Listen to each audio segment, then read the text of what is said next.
Hello so guys, welcome to my new blog. So দেখতে পাচ্ছ মানে কালকে যে আমি বলা হয়েছিল যে আমার ভিডিওতে মানে যে লাইক কমেন্ট শেয়ার করবে সাবস্ক্রাইব, ঠিক আছে। এই ধরো আমি বলছিলাম 100 জনের মধ্যে যদি 5 জন করে মানে 25 জন করে তাও চলবে, ঠিক আছে, এরকম করে আসতে দিলে। কিন্তু 25 জনের মধ্যে 5 জন সাবস্ক্রাইবার করেছে, ঠিক আছে, তার মধ্যে 2 জন কমেন্ট করেছে, আর আদার্স কেউ নেই। আর আমি এটাই বলতে চাবো, যেরকম আগের ভিডিওতে তোমরা দেখতে পারো 700টা ভিউজ গেছে, 5টা সাবস্ক্রাইবার, ঠিক আছে, 5টা সাবস্ক্রাইবার বেড়েছে, তাতে আমি খুশি হচ্ছি, অনেকটা খুশি বলতে অনেকটা খুশি হচ্ছি। কিন্তু তোমরা এটা ভাবো, যেরকম দেখো এই ভিডিওতে যাই না কতটা ভিউজ যাবে, যে কাছে যায় একটা তো সাবস্ক্রাইব করতে পারো না, একটা সাবস্ক্রাইব করে দাও, তাতে তো কিছু হবে না। একটা সাবস্ক্রাইব দাও, আমারও তো কিছু হবে না। যেরকম আমার খালি জাস্ট আমি মোটিভেশন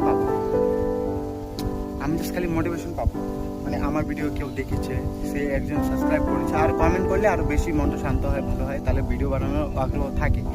দেখো এখন হয়তো ভালো কোয়ালিটির ভিডিও দিতে পারছি না, যখন কিছুটা সাবস্ক্রাইবার হবে তখন তো আমি ভালো মানের ভিডিও দেওয়া স্টার্ট করবো, কারণ তখন আমি বুঝবো এই ক্যামেরাতে হচ্ছে না আমার, তখন আমার ভালো ফোন নিতে হবে। দেখো তোমরা মানে যদি সাপোর্ট না করো তখন আমার কিছু হবে না, কারণ তোমরা সাপোর্ট করো তাহলে আমি একটু কিছুটা দূর উপরে যাই, তাহলে আমি ধরো পাবলিকের সামনে ভিডিও বানাতে পারবো। এখন ধরো যেরকম একটু লজ্জা পাই, তখন আরও লজ্জা পাবো না, ঠিক আছে। এইটা তোমাদের বুঝতে হবে। প্লিজ সাবস্ক্রাইব করো।